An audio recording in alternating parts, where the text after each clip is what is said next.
Welcome to the Nerds and Friends podcast. My name is Josh Lindquist, and my co-host Will Shaw will be joining us shortly. But we are joined today by the awesome Wayne Turmel. Thank you so much for joining us, Wayne, and coming back on the podcast to follow up to our last awesome interview. I just can't believe you had me back. So, don't invite me to a party. I just might show up. Well, People we're happy you made good on that threat, because this is going to be fun. So, no, come back anytime, they say, usually not meaning it. No, because I'm glad you came back, because we got to talk about Johnny Lycan and the Vegas Berserker, which comes out tomorrow as of the recording of this. I'm going to try to get it out tomorrow, so those watching and listening will the book will be out right now as you're listening. So very exciting. Yeah, I'm very stoked. My little baby. I love it. Yeah, I'm excited. It's the second in the Werewolf PI series. That's awesome. And then where can our listeners find the book? I know it's on Amazon. It's a book. It's like you can, Google it. Yeah. The paperback you can order almost anywhere. Independent bookstores, Barnes and Noble, Amazon, of course. The vagaries of the business are such that if you want the ebook, you pretty much have to go to Amazon, because it is on Kindle Unlimited. Oh, fantastic. Like that, right? So very cool.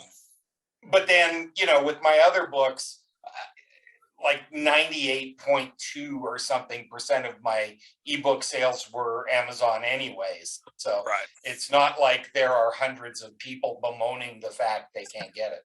Yeah, I was gonna say it's the market's pretty saturated with Amazon, so it is the nature of the beast. I mean, you got the beast must be fed and maintained. As always, yes. Well, Will's joining us now. He's connecting, and as soon as he's connected and we say hi to him, I'd love you to tell our listeners all about the new book and get us all pumped for it. So, hey, Will, how's it going? How's it going? Well, Chris? Thank God you made it, man. We were worried about you. Yeah, Zoom doesn't seem to like how I have my computer set up, so it's always just a fight to get on here. Well, we're happy you made it, my friend. So, and you're looking fantastic. I love that shirt with the design on the left. That's great. Oh, thank you. Yes, very cool. Well, Wayne is telling us about his new book, which comes out tomorrow, or as of the time this recording is coming out right now. Johnny Lycan and the Vegas Berserker. So, Wayne, tell us all about the book and get us pumped for it. Well, it's the second in the Johnny Lycan series. The series subtitle is The Werewolf PI, which is vaguely self-explanatory. Johnny is this 30-ish guy, kind of been a ne'er-do-well his whole life. He's collected debts for bookies and work construction, and he's this kind of mook of a guy who's trying to get his life together. And in the first book, he gets a steady gig as a private investigator, reclamation guy for this rich old guy who collects relics. And so in the second book, he is being sent to Las Vegas to just pick something up. His boss is a little pissy with him because he wants to send him all over the world, and Johnny doesn't fly. Well, his method, his reasoning makes perfect sense. You don't want to be a 200+ pound rage monster trapped in a metal tube with like smelly toilets and people who can't get their carry-on organized and crying babies. It's probably not a great idea.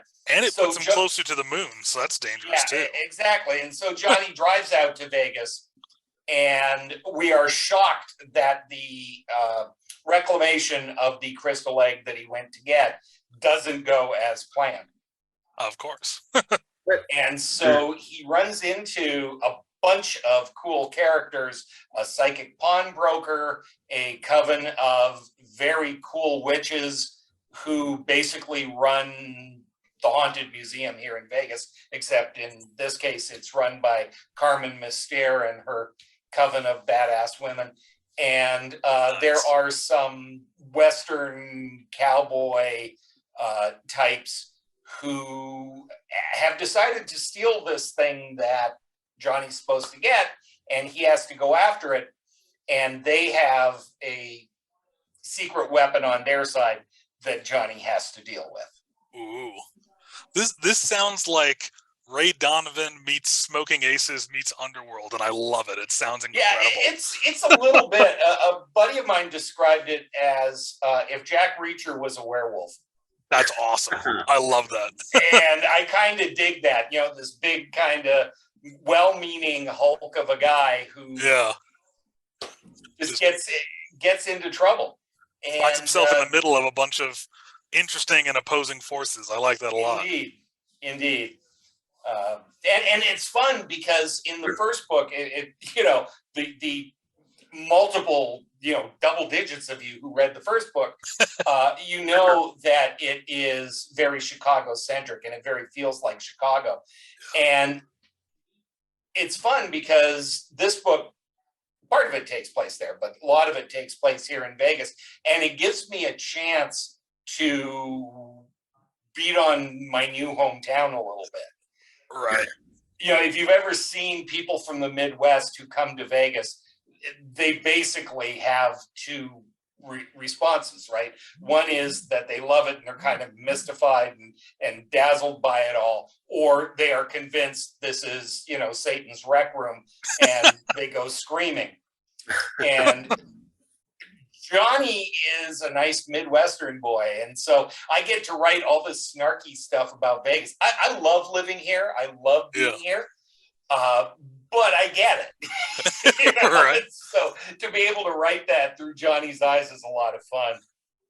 That's really cool to be living in a town or a city, really, I should say, and just to be able to observe outsiders' responses and understand those two spectrums of it, but then also have your own as a local now, so you can kind of have this trifecta of really analyzing all the different responses and really make the city its own character in the book, I figure, right? Yeah, well, we've been here a little over 4 years. Nice. And it's funny because everybody, like I say, people either love this town or hate it. And I know people who moved here about the same time we did. We were part of this wave of people that moved into town about 4 years ago, and half of them have fled. Half of them are like, nope, I'm out of here. And the other half of us dig it. Mm-hmm. Yeah.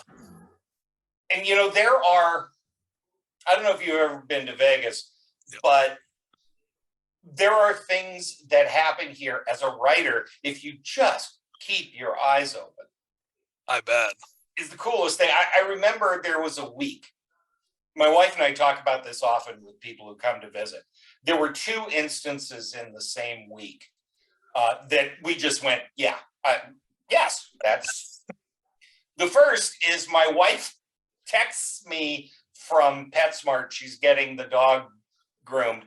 And she goes, there's a camel at PetSmart. And I went, excuse me? And she sends me a picture. And sure enough, in front of the store, there is a camel just hanging out.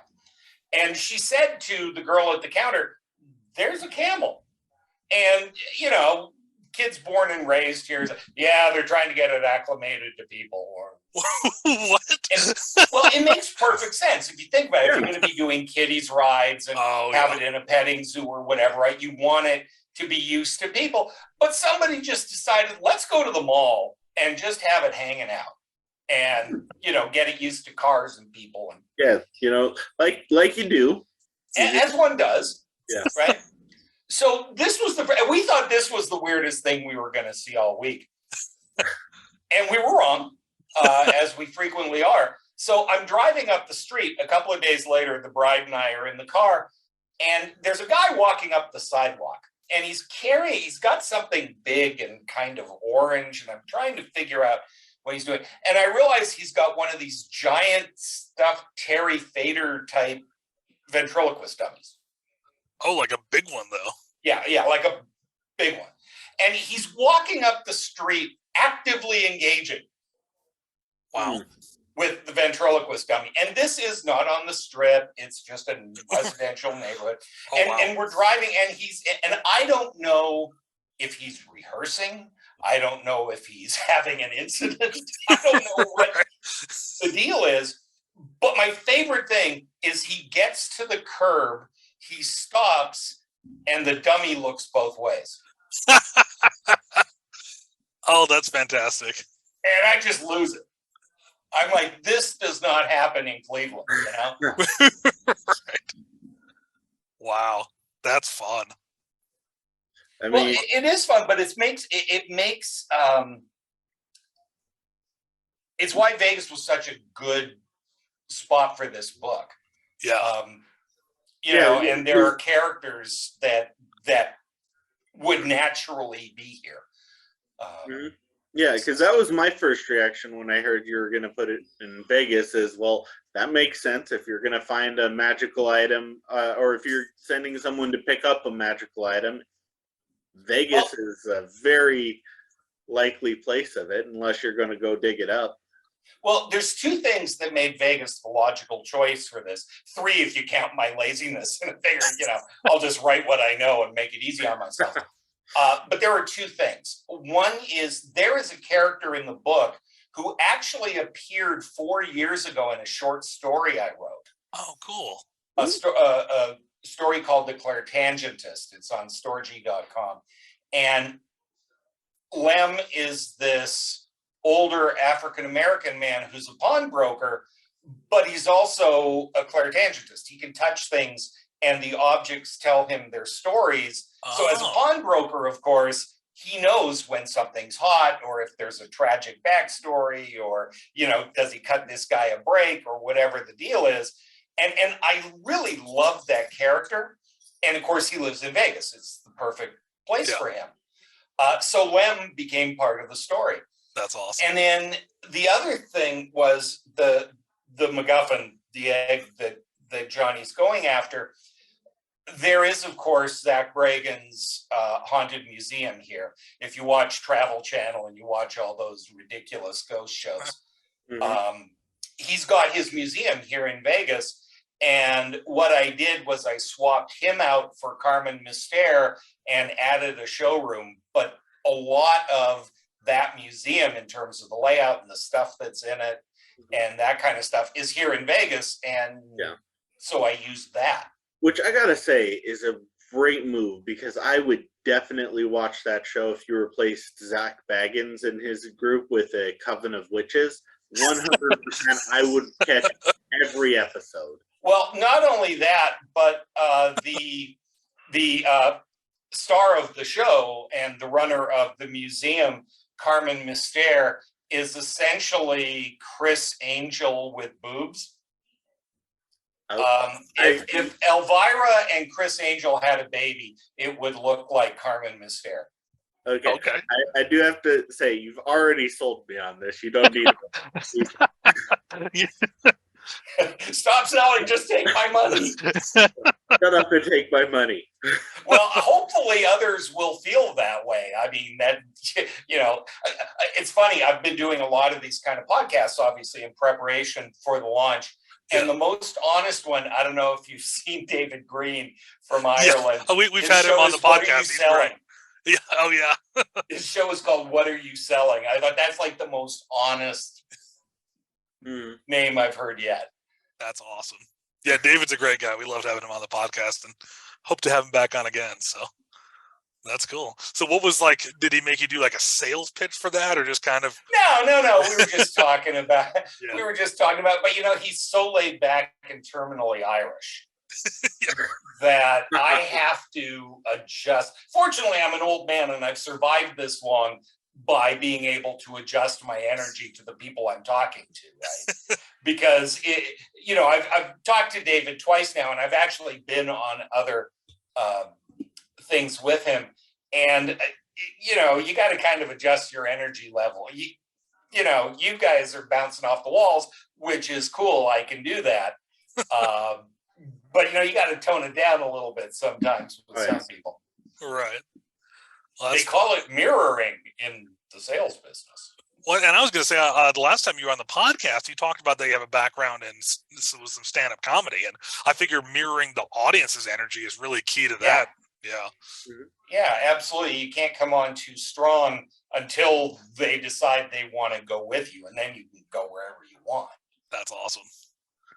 And of course, comics. It's funny. It's Stephen Wright's birthday today. Stephen, why does that name sound familiar? Am I just drawing a Stephen blank? writes this comic. He's really deadpan. He was really hot in the 80s and 90s. Brilliant, brilliant writer. He's the one. He's the one who wrote "You Can't Have Everything," because where would you put it? But he is very, very deadpan and low energy, and audiences dig it, but it takes a minute for them to adjust. That makes me think of like kind of a more recent contemporary. It might be like Dimitri Martin. He kind of has that. Yeah, he's got Dimitri Martin energy, Mitch Hedberg kind of energy. Okay, that's cool. Yeah, I love stand-up comedy. That was when I lived in LA. I was going to the shows as often as I could to the Laugh Factory and stuff. Man, I hung on as long as I possibly could. But at some point, the wife and child insist on eating, and you got to run away from the circus. And so that was it, you know? Yeah. Yeah, affording rent and food. I mean, in Los Angeles or Chicago, and Well, I just, you know, I mean, I did it during the boom, right, in the 80s into the early 90s. And I know guys who are still out there swinging, but they're on Marriage 3 and they're, you know, still scrounging for time at 2 a.m. And there reaches a point where you go, okay, you know, I got to be a big boy. And I was lucky in that I've found later this outlet that allows me to be creative and keep my sanity and still have a day job and pay the rent, right? That's the dream balance right there. So, you know, I mean, would I love to be writing full time and sitting on my deck with the hummingbirds and a cigar, you know, cranking out Johnny Lycan stories? Of course I would, but this doesn't suck. Right. Well, and it sounds like the character and the premise and the setting that you've come up with is really ripe for like cool characters, but also for lots of comedy and like fun misadventures. So that's really cool that you have that, you know? You know, it's funny. I didn't set up the one thing I did do, because I had written 3 historical novels before Johnny Lycan, and you have to be very careful. The humor has to be appropriate to the time, and the language is different, and people who read historical fiction are geeking out on the history. Right. So, you know, there's humor because everything I write has humor in it, but that's not the primary thing, right? Right. And one of the reasons I chose urban fiction is I could be modern and I could write the way people really talk. Johnny's about a year older than my daughter, and so, you know, it gives me a chance to do that. And I can write like dirty jokes and stuff, and it's cool. Yeah. Pop culture references, all kinds of stuff. Yeah, well, some of it is like Granny, who is Bill's best friend, lives with his grandmother in this 3-flat in Chicago, and Johnny rents the basement. So he's basically family. And Granny is this horny old lady who's really hysterical. And so she's great, you know, so you can write obvious jokes about that. But then, like in Anubis Disc, you know, Johnny has this horrible knockdown, drag out fight with this Russian gangster, and he's trying to make his escape, and he's all werewolfed out. And, you know, if you've got you know, a foot wide hand and 7-inch claws, the doorknob becomes an obstacle. Yeah. Most people don't think about that, but absolutely. You know, and so some of the humor is just stuff that comes out of that. Yeah. That's fantastic. Yeah. What I like when you have, you know, stuff that's been done a lot, like werewolves, vampires, the supernatural. But then when you think about it with a comedic, but also realistic and logical, introspective lens, there's lots of comedy that comes out of, look how realistic this would be, or how ridiculous this would be if it was actually happening, you know? Well, it's funny. The worst reviews and the best reviews for the book were for the same thing, as is often the case, which is he's not your standard, oh, everything's normal. Oh, crap, it's the moon. Oh, right. I did this years ago because I wrote a script that got optioned $1 billion years ago. Oh, cool. Back in the day. And I started thinking about Lycanism and what is it. And I came up with this notion that you're always a werewolf and you always have it within you, but it's like a monthly cycle. Okay. Right? So when the moon is new, you're tired, you're got no energy, you're kind of not all there. And as it gets closer, you get more and more energy and more of these powers until the problem when the moon comes is actually controlling it. Oh, okay. Right? It becomes really hard to control. So he can call on it at any time, but if he calls on it really early in the cycle, it kicks his butt, man. Oh, that's cool. Right? Yeah. And as a kid, it started to manifest in high school. So what did they do? They put him on Ritalin because obviously he's just ADD and yeah, cyclical moon ADD, as people exactly. are typically afflicted with. and that idea made it easier. First of all, it meant everything didn't have to happen on one night. So True. as a writer, it allows you to be functional. But also it made the character more interesting. It made it a lot more, it gave you more you could do with this guy. Well, and it gives you stakes too, because he has this power that sets him apart from other people, but at a lot of the time it's going to come at a great cost to him. So it gives that give and take of, is this worth it? Do I need to bust out my Hulk mode, One of the things I'm most proud, there are two things in this book that I'm really proud of. One is there's a fight scene with the Berserker that winds up being live streamed on the dark net. That's awesome. And that scene is really cool. But the other thing is he falls in love with one of Carmen's assistants, this girl named Lucretia Jensen, who is a wannabe witch, but her power is potions, because as she says, she's a hedge witch with a chemistry degree. And she also is trained in MMA. That's awesome. Oh, she's great. I love Cree. And I know it's good because all the women in my critique group have major girl crushes on her. Nice. So I know that character works. But Johnny has a problem with intimacy because he's a freaking werewolf. And in book one, you find out that on prom night coincided with the full moon, which was not a great thing. And he almost killed his prom date. Oh. And didn't. Yeah, right? That's good. But he's got major caution issues there and stuff. You can imagine he's got major intimacy issues. Yeah. And so Cree comes up with some pretty inventive ways to get around that. But he does kind of fall for her, and I like the play between him and Cree. So that's fun because unless anybody thinks this is all like violent werewolfy guy stuff, it's okay. There's a love story. It's good. But no, I like that idea of a character being so unique and badass that she could kind of break down the walls he's been putting up for 10 plus years after an incident when he was 18. That's a cool thing to explore during the story, Yeah, I really, really like Johnny. I think he's a cool, he's trying, but he realizes, on his drive out to Vegas, he basically kicks somebody's butt to the point where he almost kills him. Yeah. And he realizes that's not Shaggy, that's me. Like, yeah. It's easy to blame his Lycan side, but my boy's got issues. Yeah. Yeah. Well, I love that. He sounds like a really multifaceted character. That's really cool, Yeah.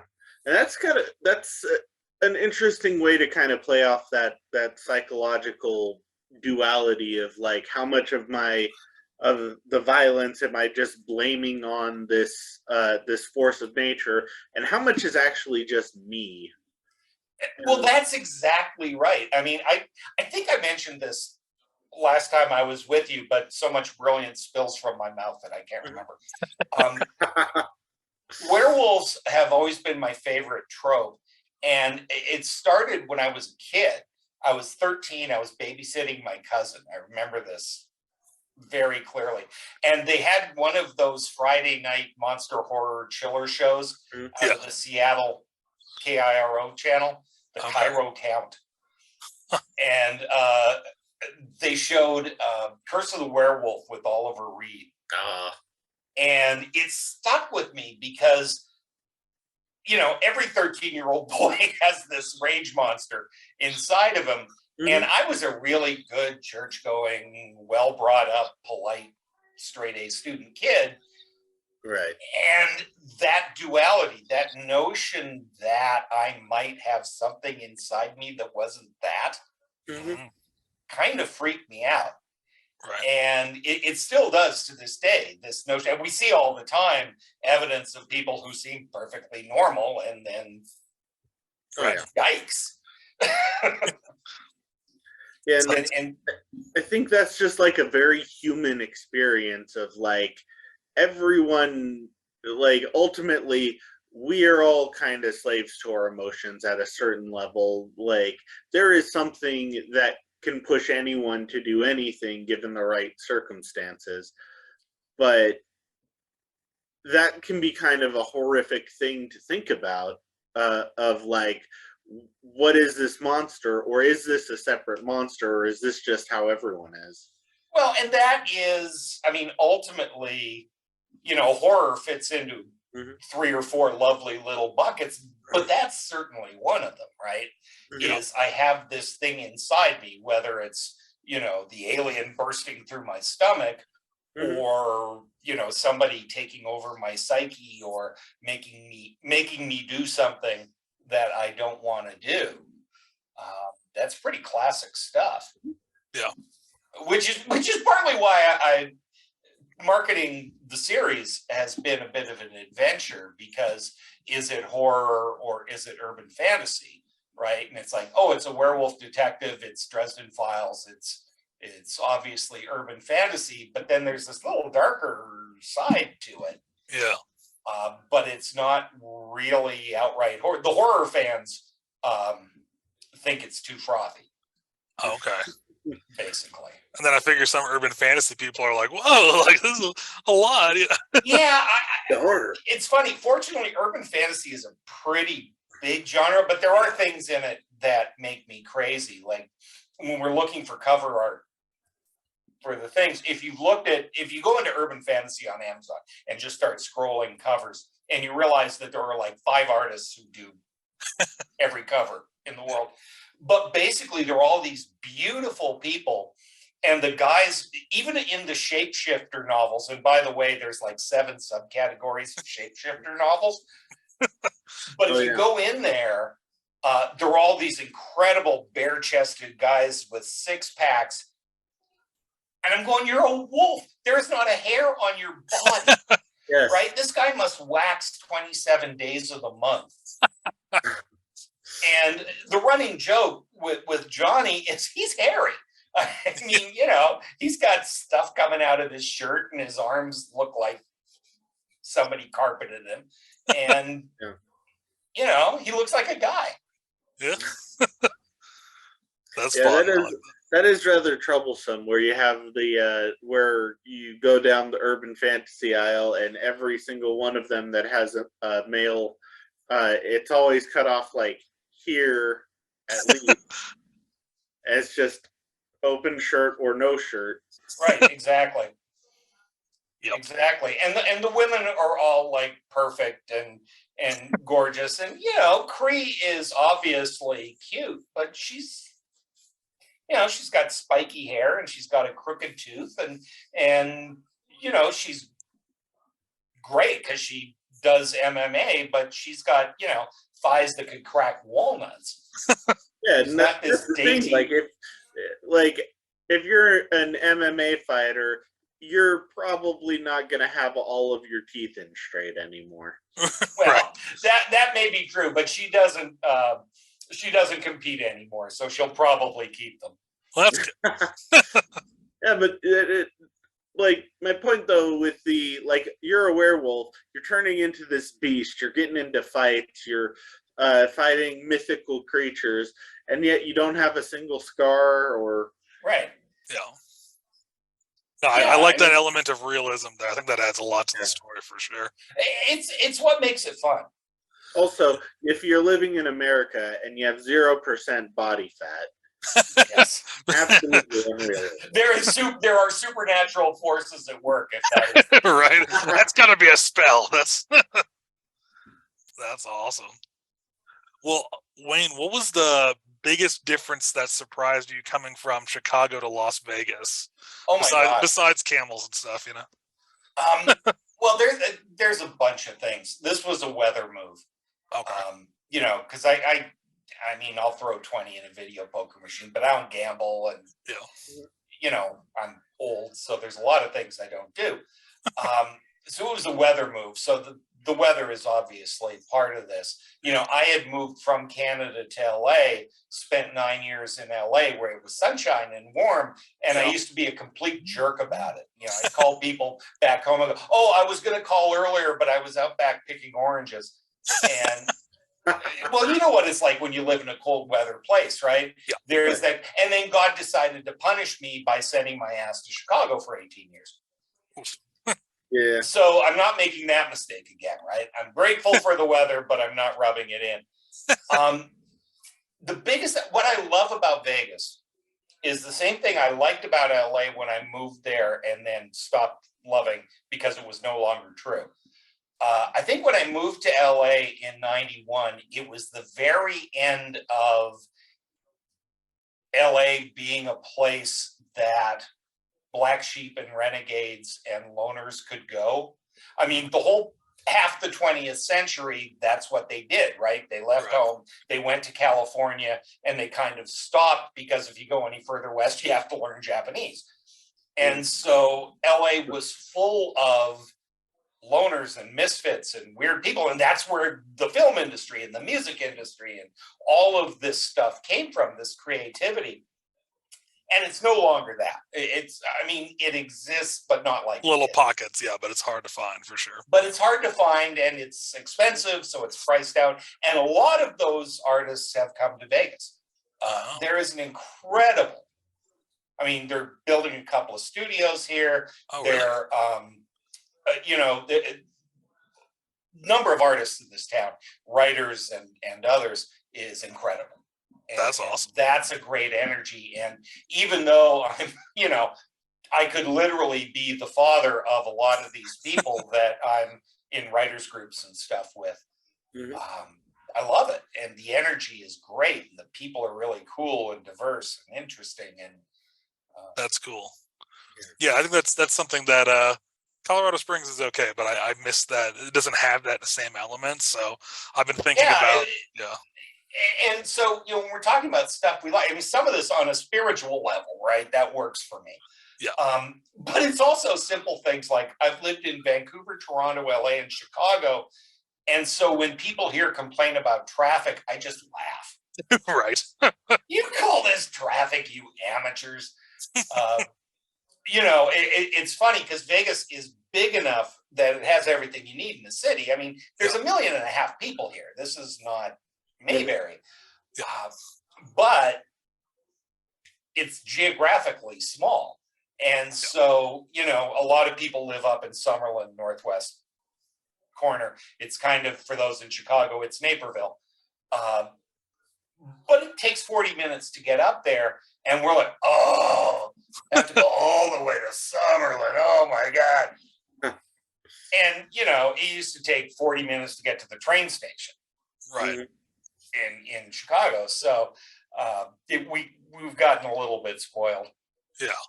So I don't know if I told you, Wayne, my growing up, my dad was stationed at Nellis. So I actually lived in Henderson for like 4 years. So. Okay. Yeah. I figured that the last time I went through Vegas, that area was still seemed similar to how I remembered it growing up. It looks nothing like that now. I swear to God. This is the only part of the valley that you can still build. So this means nothing to anybody who doesn't live there. We're basically on the corner of Las Vegas and St. Rose. West Henderson is right there. Okay. We're a block away from the Henderson line. Nice. And there are about 5,000 housing units being built. Whoa. In that neighborhood right now. Oh wow. It's crazy. I have a friend, a comedian friend of mine, who lived in Vegas in the 80s. This is cool. In 1981, he was in his early 20s. He was part of a card counting crew. Oh. And he lived in Vegas, 80, Yeah. 81, 82, whatever. And he was in town this summer, and we went for lunch, and he's like, I recognize nothing. Wow. This is so not the town that I was living in. Just in 40 years, it's changed that drastically. That's wild. Oh. Which, if he was in a card counting group, that's probably a good thing for him. Well, it's a good thing that he doesn't live here anymore. That's true. Yeah. Or, they'd find him in one of those barrels that are showing up now that Lake Mead is dropping. Ugh. Yeah. They've actually found and identified 4 victims in those barrels, and it was 70s mob hits. Really? Yeah. I mean, that's what I assumed. I didn't realize they'd been identified, though. That's wild. Yeah. Wow. That's crazy. Yeah. Because Lake Mead, isn't it? It's like super deep for a lake. Well, not anymore. That's the problem. But it used to be like unusually. Well, Lake Mead doesn't exist. They built Hoover Dam, and the Colorado River backed up. Right. But it is at below, like, if it drops another 10%, it will start to be below the top of the intake valves. Oh, that's not good. Like, it's not good. You can't. And we put 1.5 million people in a place where even the natives didn't live because there's no freaking water. Right. Well, and isn't like large parts of Arizona powered by the Hoover Dam? Like the water moving through it. So that's like a massive issue. Oh, that's scary. Wow. Yay, climate change and overpopulation. Yeah. None of that's real, you commie bastards. But this is making me want to move to Vegas in a couple of years, because this, Colorado Springs is kind of a temporary thing, and I was thinking about going back to Los Angeles. But if it has a big art community like you were talking about, it's more affordable. You're only 4 hours from LA, man. Oh man, you're tempting me. Maybe I gotta adjust my near future life plans. I don't know. The other really interesting thing with going to Las Vegas versus Chicago is like the amount of just like mythology and just local cryptid sightings is substantially different, and in the that desert area between the Rockies and the West Coast, just that is just such a big area. Well, yeah, I mean, what do you want? You want chupacabras? We got chupacabras. You want Area 51? We got Area 51. What do you want, man? Bring it. If it's weird, we've got it. Awesome. I don't think any Bigfoot sightings in Arizona. Well, no, Bigfoot lives in the trees, man. He lives in the forest. He's a forest guy here in Colorado. It's a little tough to hide. True. If you're when I was a kid, I was obsessed. Of course, we called it Sasquatch in Canada. Yeah. But I was obsessed, man. We used to go recess. There was a big wooded area next to our school. We used to go Sasquatch hunting at recess. Oh, that's awesome. Like, I was seriously into it. That's cool. Yeah, I mean, it makes sense. Wookiees live on a forest planet. The big hairy guy's got to have some tree cover. So that's. Well, yeah. I mean, how does Bigfoot hide in the middle of the Mojave Desert? Plus, by the way, if you're just looking at evolution, walking around in a fur coat at 120 degrees seems like a bad plan. Yeah. For propagation. Yeah. I can see why he would migrate north for sure. Absolutely. Oh yeah. Well, Wayne, I wanted to. Oh, go ahead, Will. Oh, I was gonna say there are wolf people sightings in the desert, so like it's or dogman sightings. So yep. Like, the new lacrosse team here is the Las Vegas Desert Dogs. Oh, nice. And but see, this is where the egg comes from in the book. Look at me getting back to selling why I'm here. Yeah, there you go. In the book, David Green has taught you well. The egg was, there are a lot of old people and there are a lot of starving people. There aren't a lot of old starving people, man. I figured this out. But the story that Carmen tells on stage is that the Earth Mother found these two lizard men, and of course everybody knows what that means if you live in Area 51 land, and they gave her this egg. And that's where the egg comes from. That's the MacGuffin that starts all the craziness. And so, yeah, it's actually the Paiute sky egg is the name of the thing. Oh, that's cool. And it may or may not be extraterrestrial. Interesting. I like that. Have to read the book to find out. Exactly. Yes. I ain't giving you everything.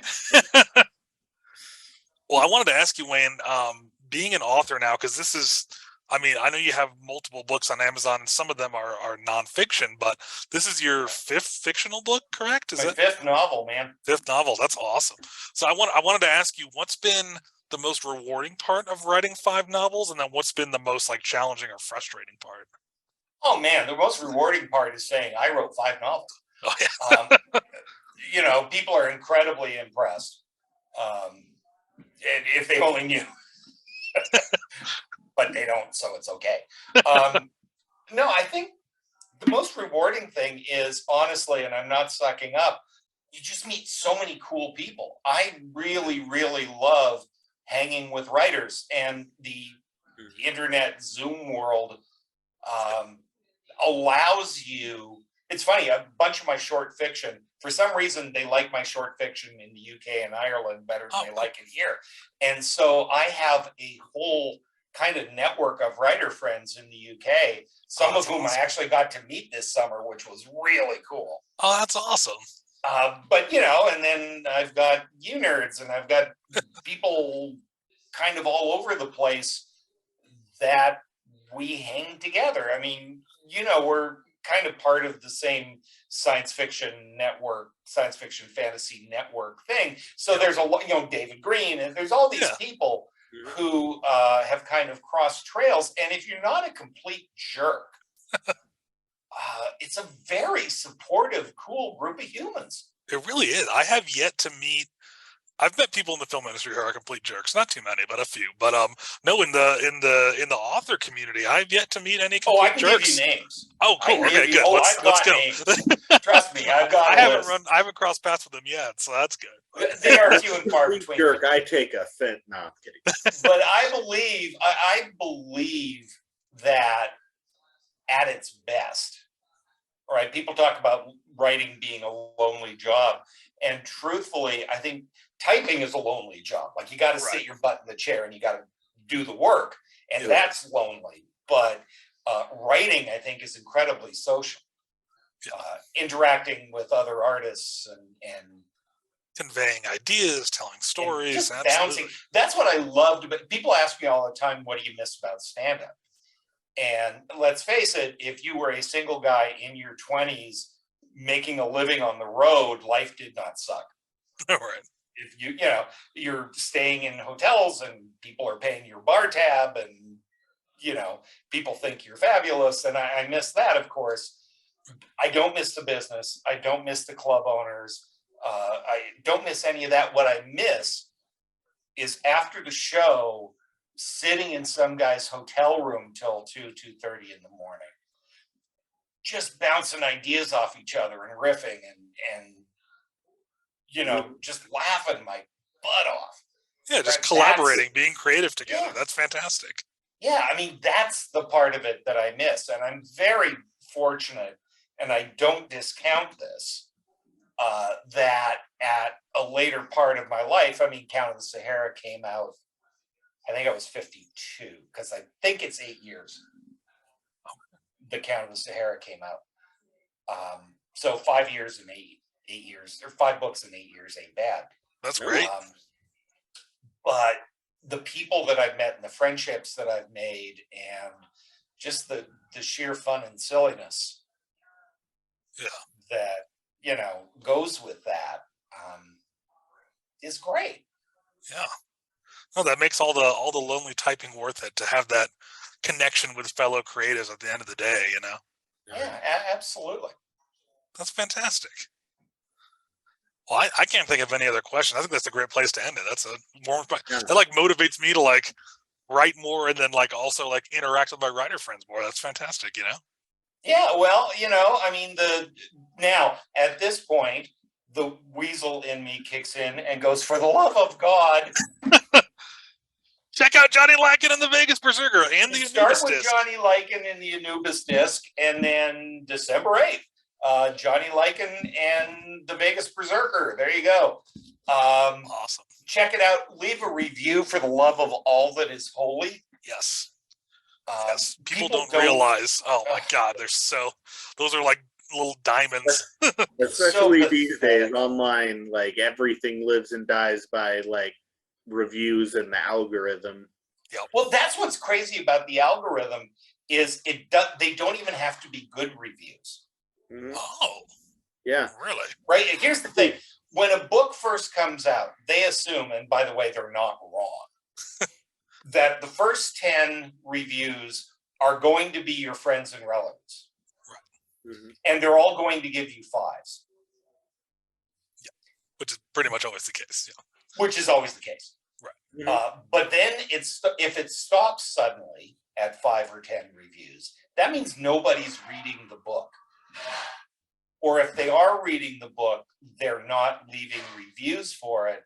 And Amazon says, we have 200 new books a week that we need to sell. If this one ain't moving, it's going to the end of the line. Mhm. And so even that's if what you're happened getting, to my books. even if you're getting bad reviews, yeah, I mean, look at the listing, right? Right. So even if you get bad reviews, it means people are reading it, which means people are buying it, and they will continue to sell it. That makes sense. You know, I've been reviewed my entire life. I started doing stand-up at 18. So, you know, I don't fear feedback. Right. And I actually get really suspicious if something has all 5s, because nothing is all 5s. Yeah. True. Nothing in life is all 5s. Well, it's like you said about with your books, that the way your unique spin on Lycanism is the thing that gives you the most 5s and the most low scores, because some people really vibe with that, and then some people are like, well, this isn't what I'm used to, I don't like it. And so there's a Goodreads group specifically about werewolves. Oh, that's cool. And they are a really odd little group of humans, and they take their Lycanism really seriously, and they do not cotton to the urban fantasy kind of school. I mean, they want dark moors, full moons, carnage. Carnage. That's what they want, and God love Which them. is actually really interesting, because a lot of those people that are like really serious about like a dark werewolf story, their like vision of like what is a traditional werewolf story only goes back like 40, 50 years, when werewolves go back like 2 millennia. Right, shapeshifters have been around as long as there have been people. Like the full moon thing is like this past century, that correlation between the full moon and werewolf. But that's always like a big contentious thing of like, no, this has to be like this. Where like, okay, I love my nerd friends. I love my nerd friends. They're so fun, and I am way nerdier than I thought I was, and they've exposed me to all kind of cool stuff. Here's the thing about nerd culture, though. Mm-hmm. The audience doesn't own the intellectual property. Yes. 100% agree. Right? If the writer wants to take it in a direction, you go with it or you don't. I get that. You can say, gosh, I was kind of disappointed in that. But you don't send death threats because Hal Jordan is no longer the Green Lantern. Right. Like, for the love of everything that's holy, people. And they just get it in their head that this is what it is, instead of going with the story. Yeah, that's one of my biggest pet peeves that I've seen both in pop culture and also to people I know in the entertainment industry, is when people can't separate like an actor or a writer from their story. and like take the creative choices they make as though the person's doing it intentionally to them and get This whole violent or death threats, Snyderverse, it drives me nuts. I'm like, what? Exactly. Where is the sensibility there? It's the awful. whole Snyderverse fanboy thing is creepy as hell. That was really bizarre too, because I watched the Snyder cut and it was I've popped the genie from the bottle. Let's light this candle. Yeah, no, what were you gonna say, Will? Oh, about the Snyder cut being not good. It was not good. No, I'm kidding. It was 4 hours. It was so 4 long. hours. It was 4 hours of dark, depressing. It was like, these are comic books. You know, they print them in color. Mhm. It's true. Most of them are. It really just kind of goes to show that Zack Snyder does not understand satire, because he took two satirical books and combined them both into his Snyderverse there. Well, I know he did that to Watchmen. What's the other one you're referencing? Oh, he did the Dark Knight Returns. Oh, is that what he adapted into Batman vs Superman? Yeah. Okay.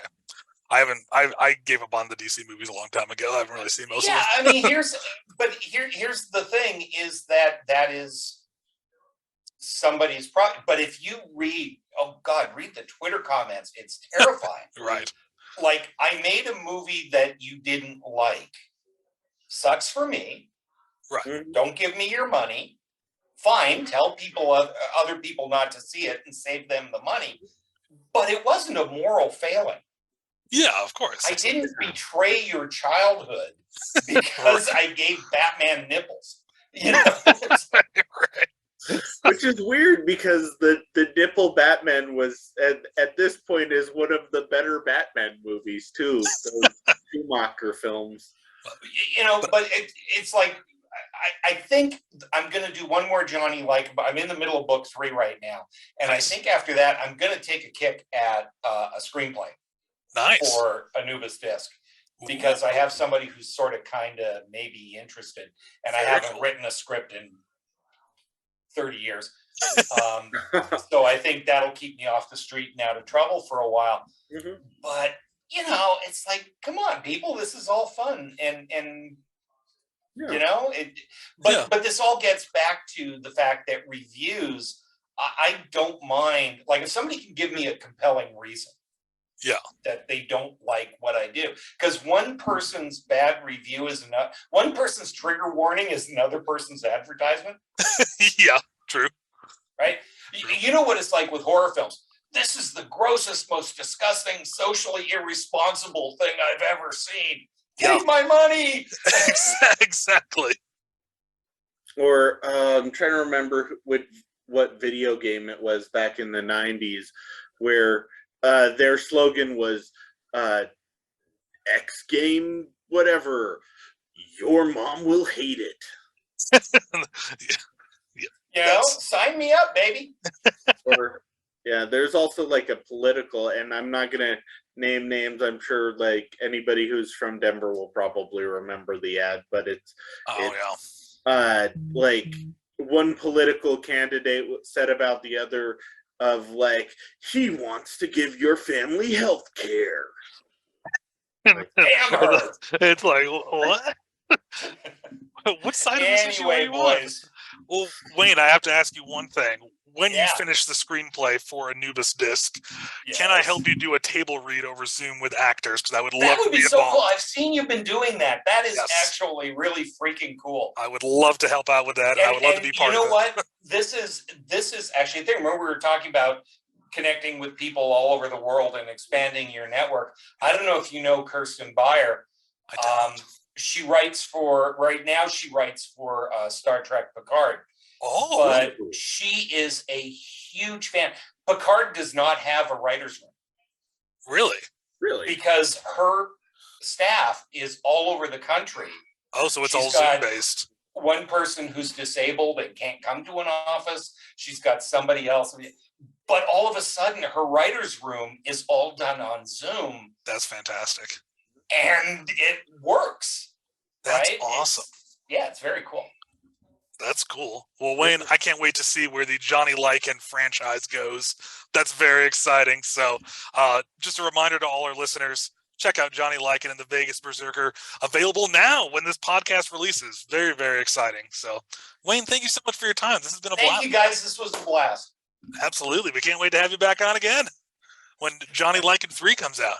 There you go. Awesome. Awesome. Thanks for watching Nerds and Friends, everyone.